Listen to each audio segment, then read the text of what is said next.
1999 সালে টাঙ্গাইল শহরের সন্তোষে মাওলানা ভাসানী বিজ্ঞান ও প্রযুক্তি বিশ্ববিদ্যালয়ের ভিত্তিপ্রস্তরের পর কার্যক্রম শুরু হয়। এরপর 2003-04 শিক্ষাবর্ষে এখানে একাডেমিক কার্যক্রম চালু হয়। শিক্ষার্থীরা বলছেন, এখানে ছাত্র সংসদ না থাকায় তারা তাদের অধিকার থেকে বঞ্চিত হচ্ছেন। অন্যদিকে অনেক শিক্ষার্থী এখান থেকে রাজনৈতিক চর্চা করতে পারছেন না।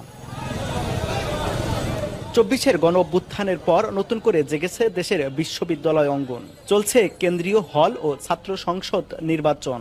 এমন অনুকূল পরিবেশে এখন আলোচনায় টাঙ্গাইলের মাওলানা ভাসানী বিজ্ঞান ও প্রযুক্তি বিশ্ববিদ্যালয়। শিক্ষার্থীরা বলছেন, ছাত্র সংসদ না থাকায় অধিকার থেকে বঞ্চিত হচ্ছেন তারা। গেল 11 আগস্ট থেকে কেন্দ্রীয় ছাত্র সংসদ প্রতিষ্ঠার দাবিতে প্রশাসনিক ভবনের সামনে আমরণ অনশনে বসেন বিশ্ববিদ্যালয়ের ছাত্র আক্তারুজ্জামান সাজু। সাধারণ শিক্ষার্থীরাও সংহতি জানিয়ে প্রতীকী অনশন করেন। অনশন কর্মসূচিতে গিয়েছি কারণ আমরা দেখেছি যে আমাদের বিশ্ববিদ্যালয় আমাদের সাথে টালবাহানা করছে, যে তারা বলছে যে আমরা ভেবে দেখি, আলোচনা করে দেখি। তো আমরা বারবার তাদেরকে বলেছি যে জুলাই একটি মীমাংসিত বিষয় এবং জুলাইয়ের যে 9 দফা দাবি তার একটি দাবি যেহেতু যে কেন্দ্রীয় ছাত্র সংসদ প্রতিষ্ঠা করতে হবে। শিক্ষার্থীরা বলছেন, ছাত্র সংসদ না থাকায় আবাসিক ব্যবস্থা সহ হলের নানা সমস্যার সমাধানে নেওয়া হয় না কোনো উদ্যোগ। নেই তেমন খেলাধুলার আয়োজন, অপর্যাপ্ত বই ও অডিটোরিয়াম, সেই সঙ্গে শ্রেণীকক্ষের সংকট। এতে একাডেমিক কার্যক্রমের পাশাপাশি শিক্ষার্থীদের বুদ্ধিবৃত্তিক ও রাজনৈতিক চর্চা ব্যাহত হচ্ছে। ছাত্র সংসদ হলে এ সংক্রান্ত বিষয়ে প্রশাসনের জবাবদিহিতা নিশ্চিত হবে বলে মনে করছেন সাধারণ শিক্ষার্থীরা। অনেক সংকট থাকে, ক্লাসরুমের ম্যাটেরিয়ালসগুলো অনেক সময় পাওয়া যায় না। ছাত্র সংসদ আমাদের হেল্প করবে এগুলা পূরণ করে দিতে, জবাবদিহিমূলক একটা ব্যবস্থা থাকবে আর কি। এই ছাত্র সংসদের মাধ্যমে আমরা ছাত্রদের অধিকার আদায়ের প্রতিষ্ঠা ইনশাল্লাহ কার্যকর করতে পারবো। যে কোনো সমস্যা প্রশাসন যেন স্বেচ্ছাচারিতা না করতে পারে এবং বিশ্ববিদ্যালয় সকল ক্ষেত্রেই যেন কেউ বৈষম্যের শিকার না হয়, সেজন্য ছাত্র সংসদ অত্যন্ত প্রয়োজনীয়। বিশ্ববিদ্যালয়ের ছাত্র সংগঠনগুলো বলছে, ছাত্র সংসদ প্রতিষ্ঠা হলে হল দখল, টেন্ডারবাজি ও অনিয়ম দুর্নীতি বন্ধ হবে।